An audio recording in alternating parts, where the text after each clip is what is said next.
Good morning, afternoon, and or evening. Welcome to the latest edition of Holy Shoot, a wrestling podcast. Regular Holy Shooters may be thinking that Brod has a cold and sounds funny today, but alas, this is not Brotista. Today your host is none other than myself, the Jason Norris Experience. Brod has unfortunately lost his smile and had to drop the mic this week, so I will be crawling into your ears and gently tickling your lobes with a dose of wrestling chat. As we hit Wrestlemania season, we'll be playing with the format a little for the show in the coming weeks. We'll be trying out some new features, running some interviews, and taking a deep dive into Wrestlemania. Basically, the format sheet has gone out the window, like a Monday afternoon Raw script when Vince McMahon has gotten cranky. And we'll shortly be starting with a quick chat about the big events on Raw, and I'll be getting Chen's young upstart heel opinions on Reigns and Batista returning. Chen will also be talking about his appearance on national TV here in the UK alongside Paige as she promoted her Fighting With My Family movie. We'll be following this by a return visit from Mike, who you may remember from our Raw Rumble of Raw Rumbles back in week 8. That was a great show. I recommend going back and listening to that. We had a great time recording highlights of the many best moments of Raw Rumble of all time. This time Mike is returning to talk about his crazy WrestleMania tradition, and I'll be asking him all about that. You won't want to miss what this longtime fan does every year, I assure you. All this follows after they hit my music.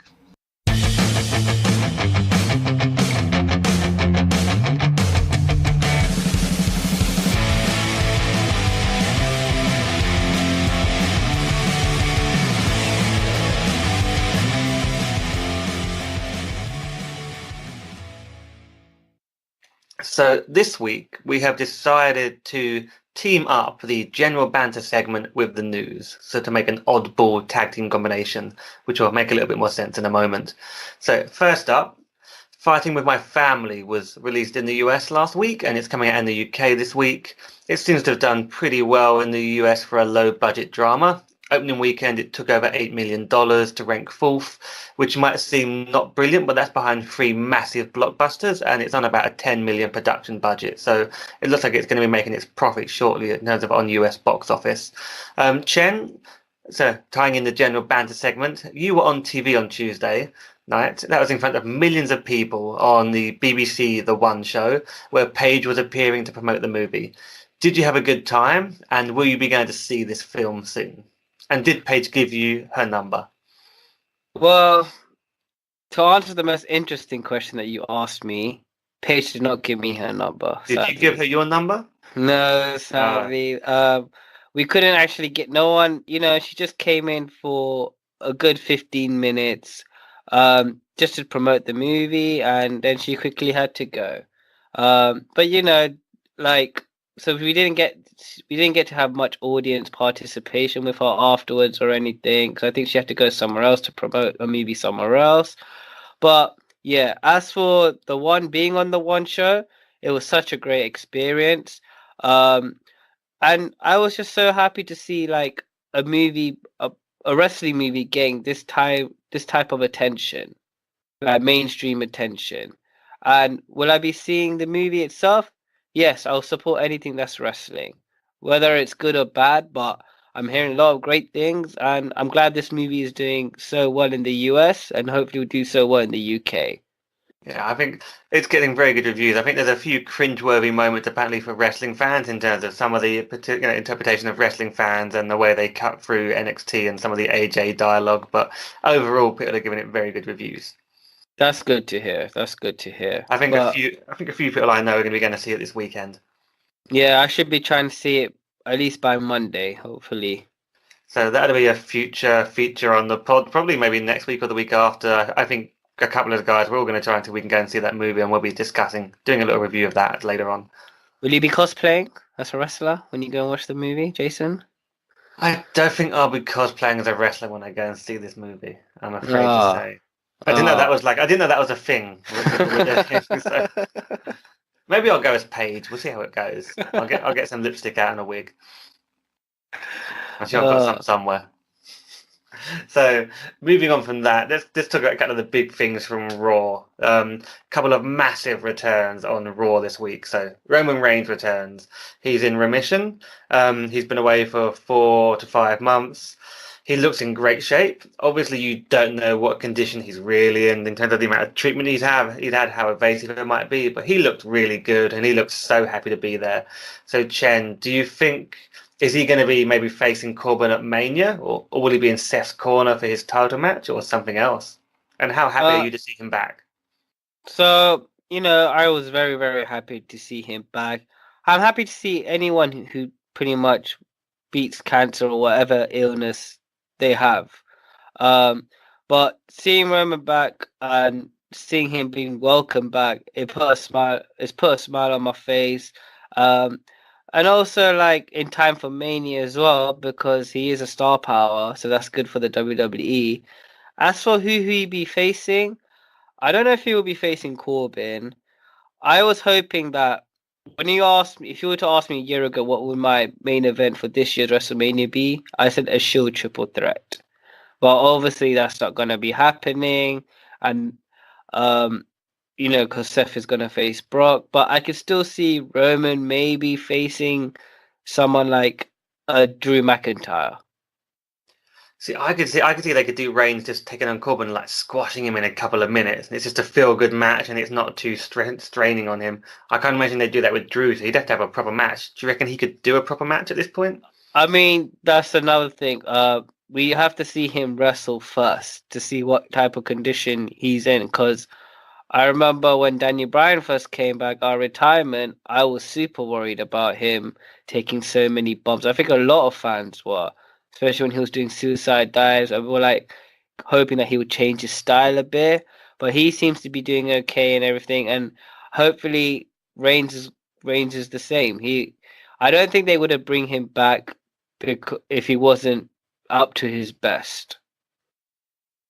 Well, let's see how this goes. I think this will be an interesting one to watch in the coming weeks. They're obviously doing something with Dean Ambrose, almost like pretending that whole heel thing didn't happen. So they're moving a few pieces around. Let's see what Yeah, happens. that's weird, but if I wouldn't mind seeing a Roman versus Ambrose match just for Ambrose can have a big send off himself when he leaves the WWE.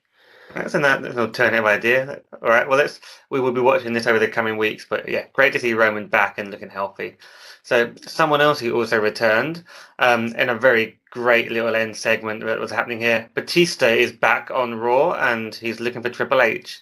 So Batista's back. He has a nose ring.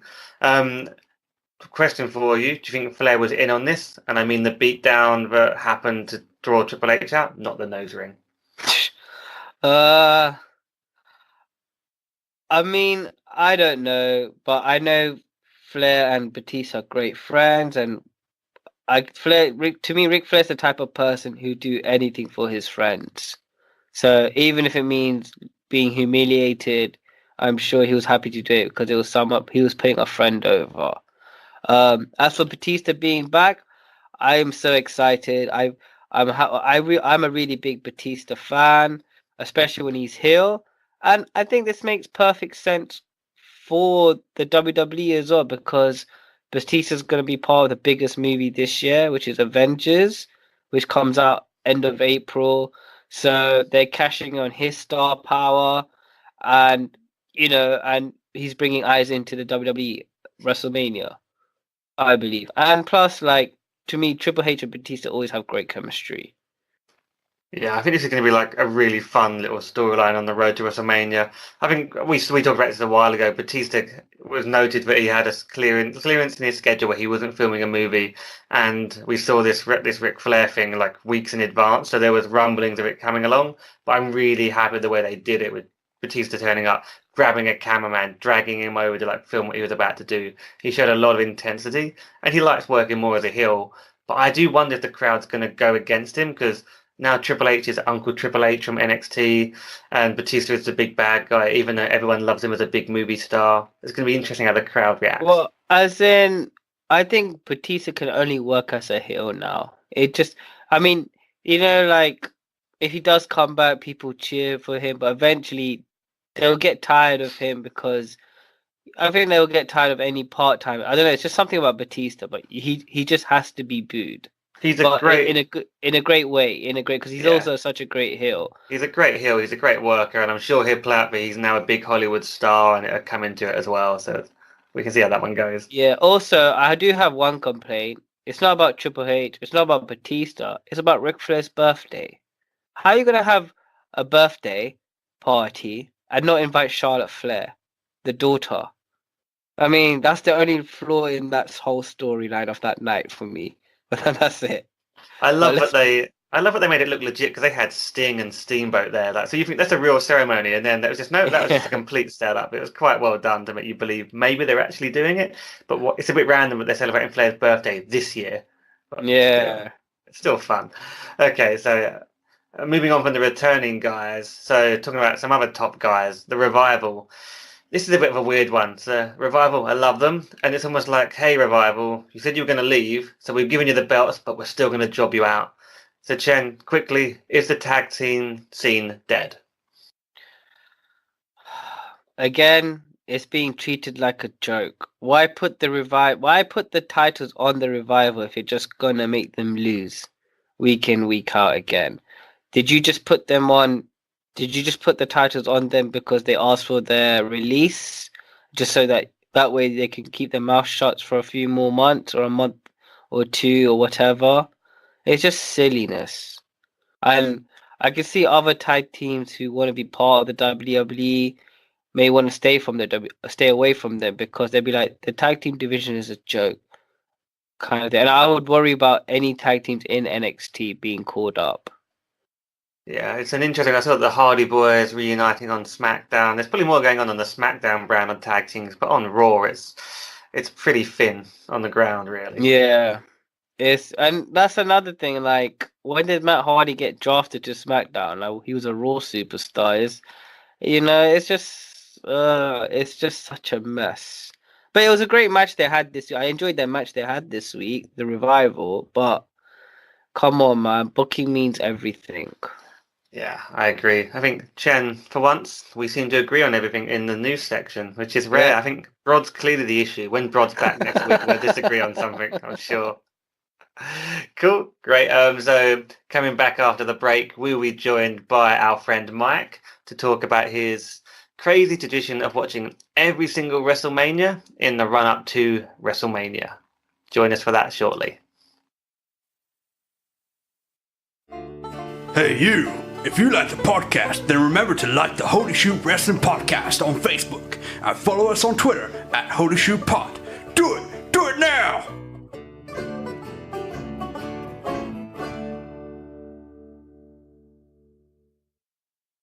So now Chen and I are joined by our friend Mike. So you remember Mike from episode 8 where he participated in our Raw Rumble of Raw Rumbles and enjoyed hearing some great music from various acts that I brought up for wrestling albums and albums by wrestlers. Mike, how are you doing? I'm good. How are you? Yeah, all is good here. Chen, I think you're good. We've already discussed that, so we can move straight on to the question with Mike. Mike, the reason we got you on is because every year you watch every single WrestleMania from the beginning to the end before that year's WrestleMania. Yes. So that's pretty crazy. I guess the first question is why? Why? So, do you remember the box set that came out that had the first 21 WrestleManias? Do you remember that being released, the anthology? Yes. I remember that. Yeah, so that came out. I got that for Christmas, at which point I'd obviously seen every WrestleMania, but then decided for the first time to watch them all in order. So over the next 2 months, watched all 21. And the next year, I just thought, hang on, this time last year I was watching WrestleMania 1, so let's do it again. And this time I had to watch 22, which I'd added to, and it just took on from there. Every year it's the same thing, except now it's harder because I tend to do it after the pay-per-view before. So, right. So you can't start until Fastlane? I'm ignoring Fastlane as I've started the night after Elimination Chamber. I start this one. I guess so. How long does that take to do? Because there's 34 WrestleManias. I mean, how long does it take you to start from beginning to end? Obviously, you don't watch continuous, but what's the? No, not continuous. You're probably looking at 3 to 4 weeks now. Sometimes I can watch a whole one and a bit in a day. Sometimes one can take 2 or 3 days, depending what else is going on. I was going to ask, is it like a one a day type of thing? And then I guess some of the later ones are longer as well. They are. They do get longer. WrestleMania 3 was the first one to go over 3 hours, and then They, standard 4 hours for a long time, and now they're up to 5+. So with the latest ones, do you watch the pre-shows as well? I do, yes. Oh man, That's like 6 Yeah, hours. listen to all the Wow. plugs. You get some good matches on there. I've just recently watched 34 with Neville and Neville and what was his name? Austin Aries. Austin Aries, Yeah, fantastic match. Didn't even make it to the main show. One of the best matches of the night. So this started. Right, mate, that was WrestleMania 21 is when you started. 21, this, yes. So you've been going So it's a lot harder now. And I guess, do you watch these all on your own, or do you subject someone to watching them all with you? I tend to be on my own. If there's people around, they may join in and dip in and out, but mostly it's by myself. And has this got harder to do every year? So you've been doing this for like multiple years now. It must be getting harder and harder, not just because of the longer shows and the amount of them, but to go back and watch them every year. It is. There's bits that you're dreading coming towards. The closer you get to WrestleMania 9, you just want to get that one over with. Same with 11. And you're always looking forward to a certain match or a certain event that you like more than others. So 17 is always, at the minute, that's the halfway mark. It's also the best one. So I'm always looking forward to that one. I was going to ask you, I think there's some iconic ones that I want to do. This like put out in particular before we talk about the general trend. So you start on WrestleMania 1. And yeah. I mean, So did you say this year? Are you doing it the same way, or are you doing it in reverse order? This year I'm doing reverse order just to break it up a bit. I mean, an interesting experience. So but you normally start at 1. I normally start at 1. Have every time. 1 is it's more like a glorified house show at the time. It's obviously very experimental. Watching it now, if this was the first one you'd watch, you wouldn't recognize it as being a super show. Or So I mean, it's funny you said that. So I was interviewing Heather, one of the female wrestlers we're interviewing as part of our feature we're doing, and she said she got into wrestling a bit late, and she was advised, you should watch some WrestleManias. Yeah. And the first thing, so she thought, okay, I'll start at number 1, and she was like, well, that's a terrible show. Why are you telling me to watch WrestleMania? Yeah, and it's not the best one to start with. Nothing really special. You don't even have a world title match, which for these days is just unthinkable. I think 1's just very important because if that wasn't a success, then the WWE would have gone bust, right? Because Vince put every penny into it. That potentially is the most important night in wrestling history. Yeah. But it was an experiment. It was something that Vince thought would succeed, and everyone else thought was absolutely crazy, couldn't possibly happen, and Vince was right. And it's also some of the matches are a bit mixed, but it's the actual celebrities that are involved in it, right? There's Barache, and then you've got Cyndi Lauper, Muhammad Ali. There's a few big names. It was heavily promoted over MTV, and they did the Rock and Wrestling Connection. So it was more, it was probably 50% about the celebrities that night. They were more important. And that stands out when you go back and watch it. Sorry? When you go back and watch it, does that really stand out, the celebrities? Oh, yeah, the amount that they're involved, they're the guest timekeepers, the guest referees, they're outside, they come to the ring with them. The earlier WrestleMania was a lot more focused on which celebrities they could get. Sorry, Chen, you were going to ask something? Yeah, and I think because of the first WrestleMania that had so many celebrities, it's become a tradition, right? For WrestleMania to always have a featured celebrity in a way. It became a tradition, and they kept trying to outdo the year before. Yeah. By the time they got to around 11 and 12, they were kind of at the highest they could be. They started putting celebrities into the actual matches at that point with Lawrence Taylor. You probably find from 15 onwards, it became a little bit less for a while. And then they moved on to having the concerts or maybe the special entrances being sang. Yeah. So after 1, I think the next big iconic one for me would have to be number 3. Yeah, WrestleMania 2, at that point they hadn't even realised it was going to be a yearly sensation. They could have called it anything they wanted and just went with WrestleMania 2. It didn't even happen a year later. I believe it happened on Monday night. So 3 was the first big super show that had, obviously that match was the most anticipated possibly in history. You know the match I'm talking about? You're talking about Honky Tonk Man versus Jake Roberts. No, but Alice Cooper did come to the ring with that one, which again was the celebrity involvement. I was a Jake Roberts fan. I like going back and watching that. But obviously, Hulk Hogan versus Andre the Giant. That was in front of the 93,000 apparently fans. Yeah, that number's disputed over the years, but we'll go with 93,000. That's what they say on the screen. Yeah. So that must be like an enjoyable one to still go back and watch. It definitely is. That feels like a super big show. You've got the iconic match in the main event, and you've also got Macho Man versus Ricky the Dragon Steamboat, which a lot of people think is the best match they've ever seen.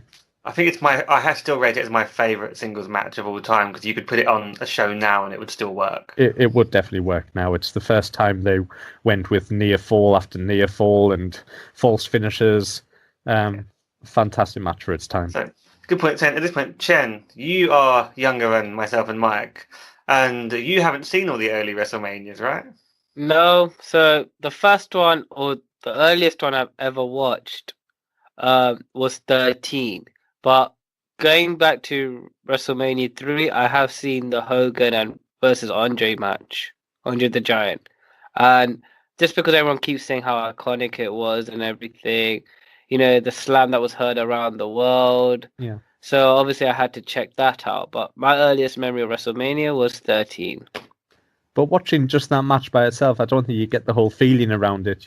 Even to watch the show, you get 4 hours of build towards it with little vignettes and history and how they all came together. Just to watch the match. The match is pretty poor. Other than the body slam at the end, not really much happens. Yeah, but I think that's like with any wrestling match. Like when you're currently tuning into wrestling, you're more involved. You're more into the match. But maybe like 10 years later, when you watch back at it, you go, "Oh, that match wasn't really all that." Kind of Definitely a test to but that. you were just so invested in the storyline at that because you were tuned in. Yeah. Like when I look at the Andre the Giant and the Hulk Hogan match, I'm sure I would have enjoyed it more if I was tuned into wrestling at that time. But Yeah. I'm just going back without knowing the proper story, not seeing the promo packages or nothing. I'm just watching the match and I'm just like, okay, it is what it is, kind of Yeah. thing. It's definitely worth going back and watching all of WrestleMania 3. The thing with that match especially as well, I mean, I'm not even old enough to watch it live, but imagine watching that match not knowing who was going to win. Yeah. And they really didn't. It was a very 50-50 match. No one quite knew what was going to happen. Yeah. I mean, Chen, of all the early Manias, that's the one to go and watch because of how iconic it was, and also because of the Randy Savage and Ricky Steamboat match. I think you'd love that. It's still a great match. So I'd recommend doing the whole show just for that as well. So moving on from 3, I think, let me correct me if I'm wrong, Mike, but I'd imagine then 6 must stand out for Warrior and Hogan. You're getting into a 6 is the next real fantastic match and one of my favourites. Always loved that as a kid. I was a massive Ultimate Warrior fan. We've skipped 4 and 5 there. 4 with the tournament was a little bit of a mess. Why they chose to put 14 people in the tournament instead of 16 is a little bit crazy to me. 5 had Hogan versus Macho Man as the only standout match. But yeah, 6 was... By the time 6 came around, they were referring to it as Showcase of the Immortals and the yearly extravaganza. It was now their main show. Yeah, there's no question about that one. So I'm going to sort of skip ahead a bit because 6, I think we all agree, like, you have to go back. Chen, it's another one you should go and see the main event for. I've seen the main event for this, especially the controversy of Hogan kicking out straight after the pinfall. Masterfully booked by Pat Patterson, that match. Yes. Yeah, and I like that match. I really did like that match. Have you seen the rematch? No. Possibly the worst match in the history of wrestling. Really? Yeah. And you can find it on the network. They didn't do the rematch until they got into WCW and Hogan. Oh, this is the one with the fireball, right? It is. Yeah, okay, We're calling it the spark. Yeah, the paper didn't quite go off like it was meant to, and it's like that whole run. I mean, I was watching that when I was younger. I remember we're going off topic. That was just brilliant because of how insane the whole Warrior run in WCW was. Yeah. But we'll save that for another day. But it's definitely worth sort of doing at some point. So I'm going to skip ahead a few, just talk about some of the key ones. But then I want to go back and have you point out anything else that stands out because I'm going to go for some of the good ones. But I bet you've got some terrible memories as well. You have to go through. Okay. So I skip ahead to 13. for Bret Hart and Stone Cold, and I guess the start of the Attitude Era. I figure that's an important one that you must enjoy. I really do. Doing a double turn is never easy. The way that they did it was masterful, and even though blood was still frowned upon at that point, there's never been a match that benefited more from having the blood. That is an iconic quick scene. Question. Yeah. A quick question. Was the double turn always planned, or was it just naturally happen? I don't think they sat there and decided to do a double turn and use those words, but the idea was to, Austin was being cheered. They couldn't keep him heel that much longer. Whether they decided to do it that night or not, I'm not sure. But the long-term plan was to switch Austin into the face and Brett into the heel. That night it just worked perfect. If you go back and watch the build-up to this show, I mean, especially because of the promo packages on the actual event itself, but if you look at the months leading up to it, Bret Hart was rightly incredibly pissed off with the way that Stone Cold had been ruining things for him. He stole the Royal Rumble from him. He interfered in world title matches. Bret, you can understand, was the good guy and why he was getting so frustrated and angry. So they milked that and made it into like he was more of a whiner. So they were working on it for months with the Bret turn having Stone Cold against. I think it started the night of WrestleMania 12 where they really started doing it with Bret, storming out and not being happy that it went to sudden death. That was the first time you saw Bret not being the sportsman that he'd always been. And then a year long of being screwed after screwed after screwed. Yeah. WrestleMania 13 was just perfect timing. Also, I like the fact that it was a submission match and included Stone Cold. Stone Cold is not known for submissions. No, definitely not. But if somehow they managed to pull it off, a very entertaining match. So just a note on that match. You remember back on episode 8 when we talked about wrestling albums, and that's where we ended the show with one of my favourite wrestling songs, which was called Double Turn by Cheap Pop. Uh-huh. I'd recommend everyone going back and listening to that because they captured it so beautifully, this match. And I remember talking to Jackie, the lead singer of Cheap Pop, afterwards, and she said, yeah, our description of what they were going for was like spot on. That's, they really sort of caught the whole, it was the blood, the emotion going on, and the work being done in that match was amazing. Yeah, the final image was great. So moving on, I mean, we're in the Attitude Era. There's some good and bad during those years, but I want to get to 17, which I think you said earlier is your favourite. It is my favourite. It's got the best memories of watching it live. It's one of those that pretty much every match brings something to it, from the open to the close. Best main event in history, but you've got TLC in there. Now, remind me what the best main event in history is. It is Stone Cold versus The Rock at WrestleMania 17. And you prefer that more than Stone Cold versus Triple H with Mike Tyson? Massively. Yeah, just want to sort of understand. And 17 is the best of their matches. I mean, I remember being good, but it's definitely, that's your favourite. You mean Shawn Michaels? Yeah, I was thinking that What did it was I say? HBK, not Triple H. Oh God, not Triple H. Yeah. Definitely Shawn Michaels. God, I've rewritten history there. I'm sure Triple H would have loved it if it was him, but no. Yeah. So 17, you were saying, is your favourite for the overall card. The overall card, the way it looked, Paul Heyman and Jim Ross on commentary were great. Different gimmick matches in there, Shane versus Vince, and then Benoit Angle. You couldn't have two different types of matches. Everything in between. Even the gimmick battle royal was, for someone like me, was nice to see. Chen, do you remember this card? Because I remember the gimmick battle royal as well, but I don't know, is this something you remember and appreciated? Yeah, this is also my favorite Mania. So when people ask me, what match would you recommend to a non-wrestling fan so they can get into wrestling? I always say the TLC or WrestleMania 17, because I feel like if you give them a Stone Cold versus The Rock at WrestleMania 17, they won't understand it. They won't understand the psychology or the storytelling.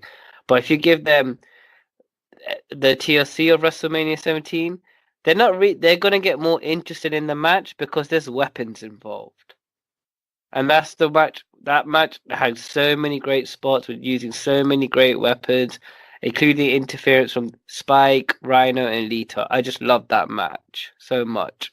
But as a card, I think that was the best WrestleMania ever. Yeah, and all the way through with Limp Bizkit doing My Way, which is, I think, the best wrestling music ever. That just added so much to it. So I guess at this point, Mike, you will have gone through 17 WrestleManias. We're like around the halfway point of your viewing Right now, experience. the halfway point, yes. At this point, when you get to 17, it's your favourite show. You've had to work to get there.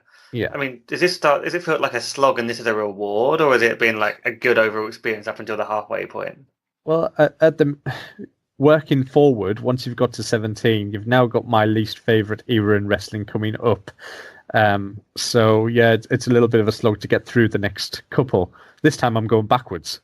I mean, for me, the further away I get from the present time, the happier I am, because it reminds me of the childhood and the first ones. I can remember where I was when I first saw them, and I guess up until this point, is it really noticeable the production values? Like as you go year by year, when you're going in that order, do you really notice like changes in the way the show's presented? yeah, just in how vibrant it is, how many backstage segments, the video packages, you can tell the difference. Once you hit 13 and come into the Vince Russo era, you get all chaos WrestleManias where angles are going match by match. Once you get to 17, it's really as professional as they could get. I think that's the standard you want to get to. Does it feel like, I guess, over time that the overall card improved rather than being about one match, or there's still these one match cards? Yeah, I think every match had a background story and a reason for it to happen, whereas the earlier ones, some of the WrestleManias had like 15, 16 matches, which some of them lasting 6-7 minutes just for the sake of doing it. By the time you get to 17, everything has a reason. You've got Raw and SmackDown building into them. Okay, I want to sort of skip from 17. You say you don't like the next few years. Are you talking about like 18, 19? They're just like hard shows to get through? It's not really that I don't like it. It's just that it was a time in my life that I faded a little bit away, so it wasn't as watching as much as I am now. So it doesn't have the same. With WrestleMania, it's all about memories for me, remembering how I felt when I saw it live. And so then I want to get to WrestleMania 20. Were you watching it back into this product then, or were you still out? I was for WrestleMania. I would always watch live. Wait, before we get to 20, were you not invested in 18 because of Rock and Hogan? Yeah, that match I knew wouldn't be a great match, but again, it's all about the story with that one, and that's a great match because of the crowd. That must be a fun one to go back and watch because it's such a story being told. I think with hindsight, that should have gone last. Because everyone says that. Yeah, but I actually quite enjoyed WrestleMania 18 itself. I don't really have complaints about it. I really enjoyed it from start to finish. Yeah. But yeah, like you said, Hogan and Rock should have gone last. Yeah, I think Triple H and Jericho had no chance. They had a dead crowd, which puts a dampener on that one. And one match on that card that surprised me, is the Undertaker versus Ric Flair. To see Ric Flair go at that age still against someone like the Undertaker, yep. I was really surprised how entertaining that match was. Yeah, I also believe that's the first match they mentioned the streak. Yeah. Up till then it had been a coincidence. Suddenly it became something. Yeah, and it was good to see Ric Flair at WrestleMania for me. It was just something about seeing Ric Flair at WrestleMania. It just made me so happy. And even on Anderson, again, for the old fan in me, that was good to see the when he did the spine buster. Yeah. But yeah, let's move on. Yeah, so I guess if you move on a little bit, so I picked up WrestleMania 20 because it must feel like, when I look at the card, it must be a bit of a changing of the guard, especially when you're watching them come along, because the opening match is John Cena for the Big Show, John Cena winning the belt United States Championship. So that's the start really of John Cena. Yeah, you've got Evolution still together at this point. Batista and Randy Orton haven't broken off to do their own thing, taking on Mick Foley and The Rock. There's like an old and new going on there. Goldberg and Brock Lesnar have that awful match, and they both leave to end their eras. And then in the main event, I know we probably can't talk about it as much now, but Chris Benoit defeated Triple H and Shawn Michaels in a phenomenal 25-minute match. Obviously, looking back now, you can't really appreciate Chris Benoit in the same way, but at the time, this was an example. Also alongside Eddie Guerrero beating Kurt Angle, there was a lot going on in terms of like new talent and new stars. Does that stand out when you watch it? Yeah, I think it was definitely the old to the new, and the way that they finished with Benoit and Eddie Guerrero side by side celebrating. For a lot of fans, that was great. Very iconic moment. Very great. Yeah. It was. Some people didn't like it. I know Kevin Nash was very against screw that. him, man. It's because he's over 6 foot. Anyone over 6 foot probably hated that. You can't teach that. To be fair, Kevin Nash, he does like some of the smaller guys, but what was his main issue? Was it the fact that he didn't like those guys in particular? Just the fact that they were so small, and it took away the realism. You'd think that the world heavyweight champion would be what you would class as a heavyweight, and suddenly your two top guys were traditionally cruiserweight size. Even though both guys were jacked beyond belief. Yeah. I think that was the first WrestleMania that kind of got spoiled by the internet era as well, because everyone went into it knowing contract situations, which was kind of new at the time. I didn't. I think I was 14 at the time, so I still had access to internet spoilers or whatever. Yeah, but knowing that it was going to be Brock and Goldberg's last match, no matter what happens, it just took away from it. Yeah, because I was looking forward to that match in particular, because like I said, I was 14. I didn't know what was going on in like backstage with backstage politics and contracts and stuff. I just watched the show for the show.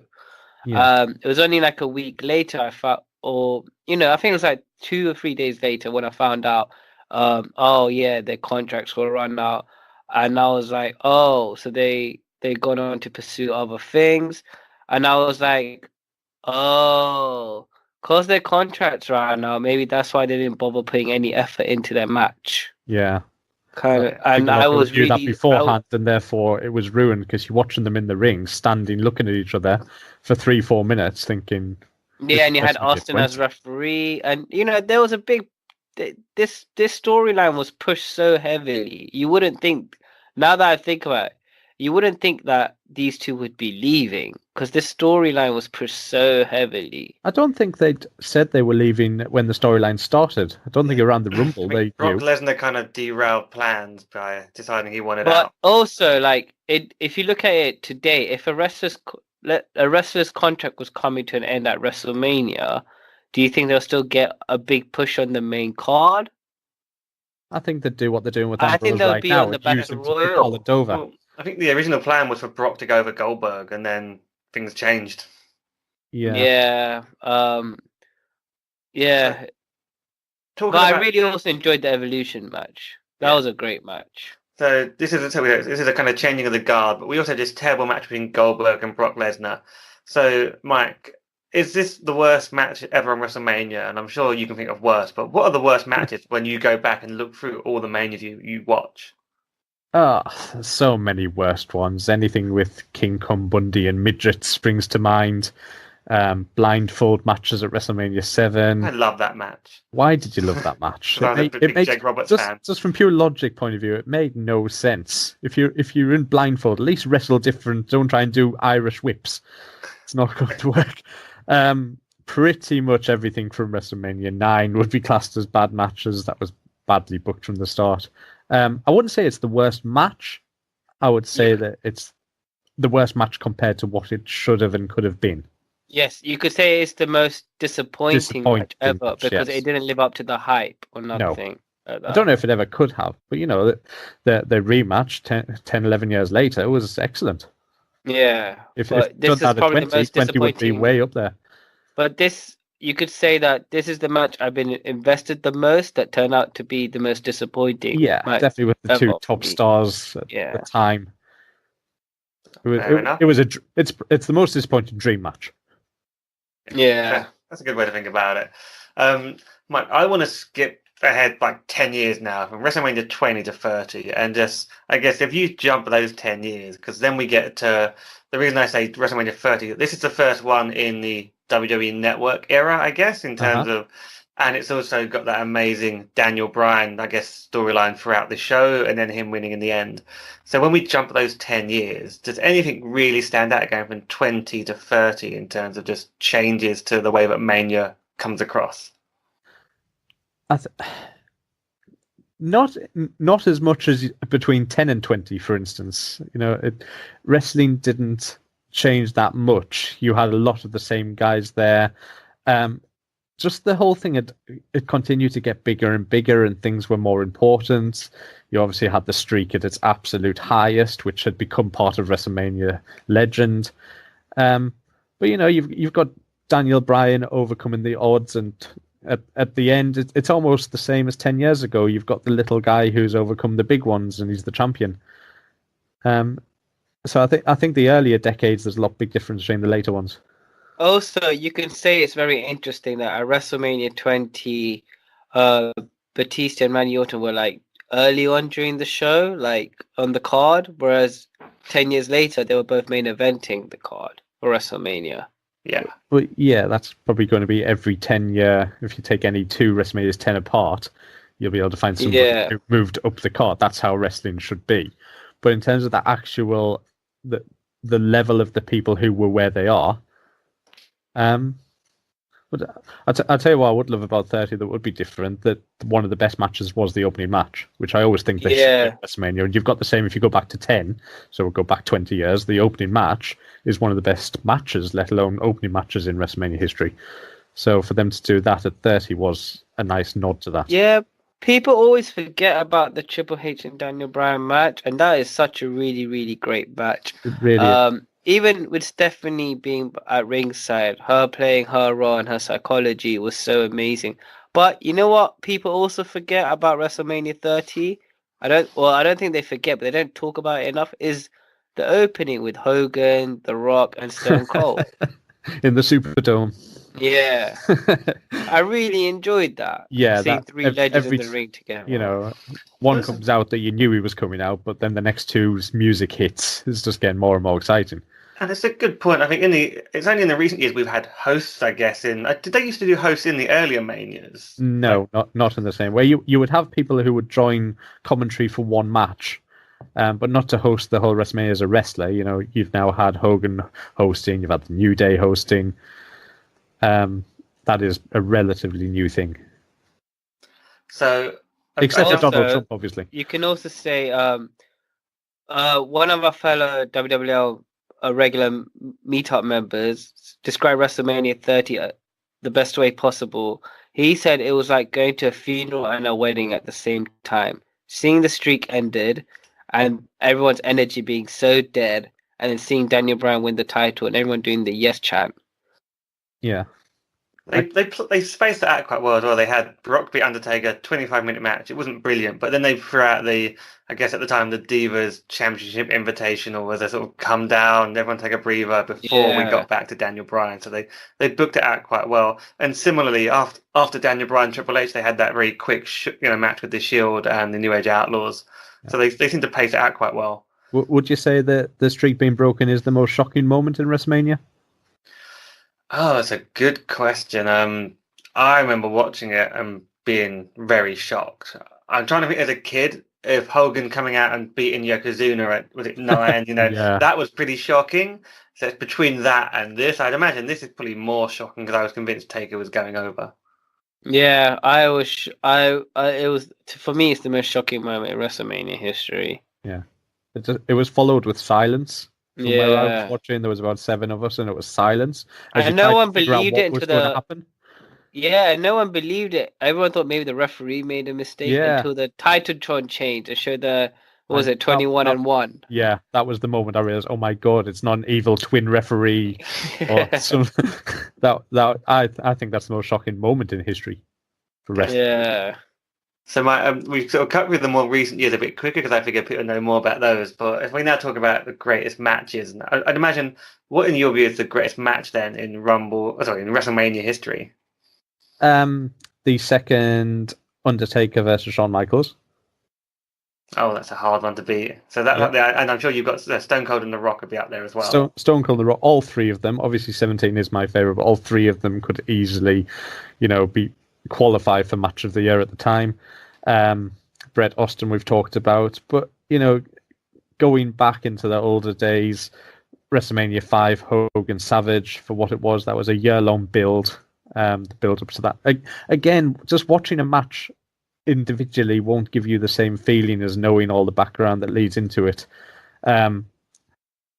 last year's WrestleMania, at the time, having watched it and having walked out of where we watched, I thought that was possibly going to be my favorite WrestleMania. I thought it might have beaten 17. But on rewatch, you realise that the greatest thing about it was how surprising some of the results were. So you walk away thinking, wow, I never saw that coming. But when you go back and watch just the match, there's nothing that special about any of them. I was going to ask, like, do you reassess Manias when you go through this? So when you're going from like 1 to, what do we now be, 35, I guess, this year? It will be. It must be. Do you like go back and do you change your mind? Like some years, I mean, actually, this show wasn't that good, or then with the more recent shows, do you find yourself reassessing those? Oh yeah, definitely. Earlier on, I would have said that WrestleMania 7 was one of the best of all time, and on rewatch, the more you do watch it, you start seeing there's nothing great. It's just memories. Even WrestleMania 9 at the time, I came out of that thinking that was great. And then I saw WrestleMania 10. Chen, did you have any questions for Mike regarding this Mania marathon that you wanted to make sure we included? Do you ever get sick and tired of it, or do you always, when you start, do you just look?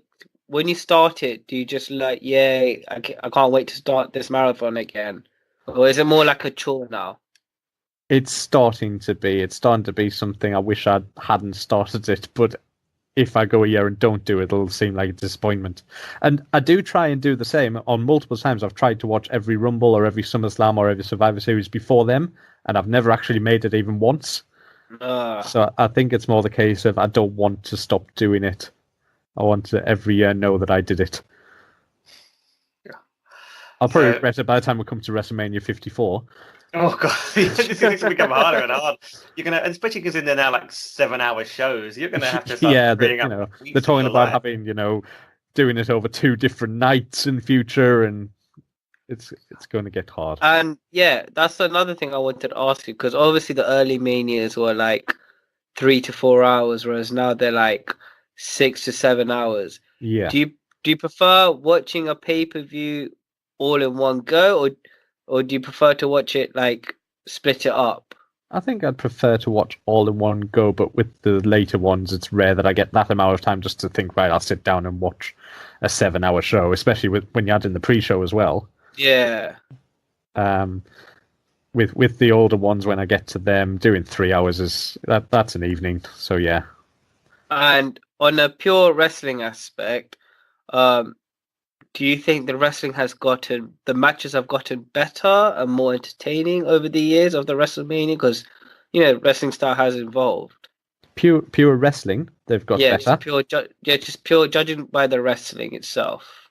Definitely. I think wrestling is constantly getting better. They're doing more exciting things, new moves, new counters, new finishes. It is getting better. In terms of entertainment, though, it's very different. It used to be a lot more about the characters instead of what the wrestling was. So that's the biggest change, I'll say. Because as someone who tries to go and watch back old wrestling matches, it's hard for me to get into because the wrestling is so much slower. And I just find it so boring and everything like that. But yeah. I can understand why people are invested in a character like Randy Savage or Jake the Snakes. Or the typical Hulk Hogan character. But yeah, just watching, for me, it's hard to watch wrestling from back in the day during that period, because everything is so much slower. Yeah. But do you think in 20 years' time there'll be young Chen saying, I tried to go back and watch WrestleMania 30 and it was so slow? Do you think that's just always going to happen? Yeah, I think so. Yeah. Imagine someone who watches WrestleMania 3 at the age of 30 or 40 and they're remembering wrestling from when they were in their teens. Oh, if you want to go back and watch something from the 60s, then you'll see slow. Yeah, some of the matches last longer than WrestleMania do now. Also, I would like to point out that as we, when I look back at early WrestleManias to WrestleManias now, you see that the women get more time to have their matches, which I'm so happy about. And just seeing the evolution of women's wrestling as well, from women just being like managers or being eye candy to having their little battle royals, now to actually having proper importance on the championship belt, and get them getting the same amount of time as the men, and also having better matches sometimes than the men as well.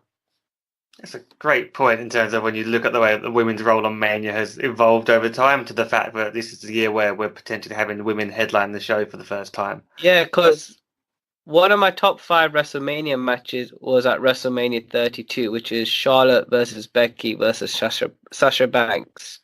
And that's one of my top 5 Mania matches ever.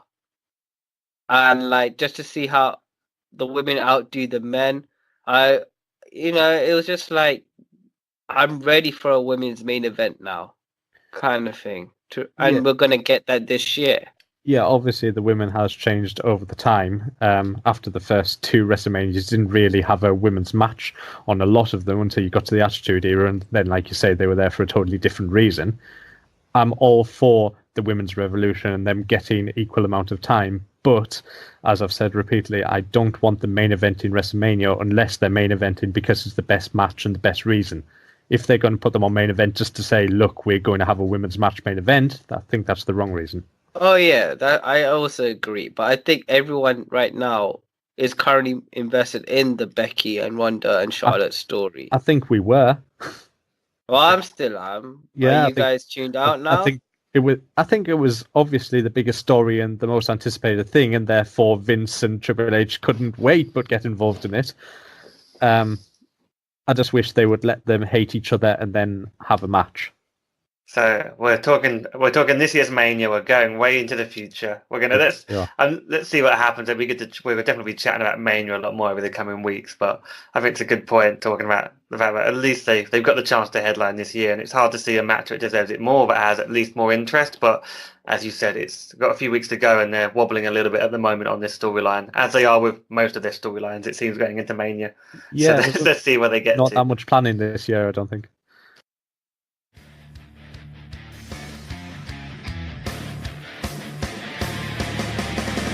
This podcast is affiliated with the WWL Meetup Group. WWL, or Watch Wrestling London, get together with many fans to watch pay-per-view replays on Monday nights and attend live events across London, be it WWE, Progress, Rev Pro, Eve, and many more. It's a great way to watch wrestling with friendly people, and all are welcome to join.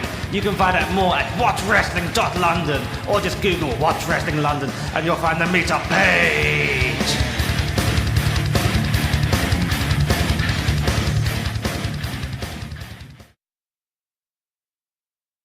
Thanks for that, Mike. We're going to have you back on the show soon, I'm sure. If you want to chat WrestleMania with Mike, actually, and you live in London, he'll be at the Hooked On Events live airing of WrestleMania at Belushi's in London Bridge. I believe tickets are still available if you think you have the stamina to watch that live show. There'll be around 100 fans watching it live all night long with lots of drinks, I'm sure. So if you're up for that, check out Hooked On Events on Facebook. They're easy enough to find. But that wraps up the show this week. Next week we shall be continuing to get hyped and stay hyped for WrestleMania, as well as seeing how the card is shaping up and if Fastlane is worth your attention. We'll also, scheduled permitting, be starting our new series of interviews with women of wrestling, as I learn more about the independent scene for women in the UK and make sure I get a different perspective of what female fans want from the product outside of this awesome Becky Lynch run we're seeing right now. So, before we go though, Mike, in honour of your appearance and your thoughts on WrestleMania 3, we are going to be playing out with one of my favourite bands, Cheap Pop. Enjoy this song from their album In Gorilla. This song is titled WrestleMania 3, and it covers the entire WrestleMania 3 card in a rather tremendous way. It's a rocker from their album, which is all about wrestling. Every song on the album is about wrestling. It's worth checking out, and you can enjoy that album in its entirely on Spotify. That's In Gorilla. So don't forget to subscribe to the show, give us 5 stars on iTunes or whatever you can rate your podcasts, and tell a phone, Telegram, and tell a wrestler about the Holy Shoot podcast. Later, Holy Shooters.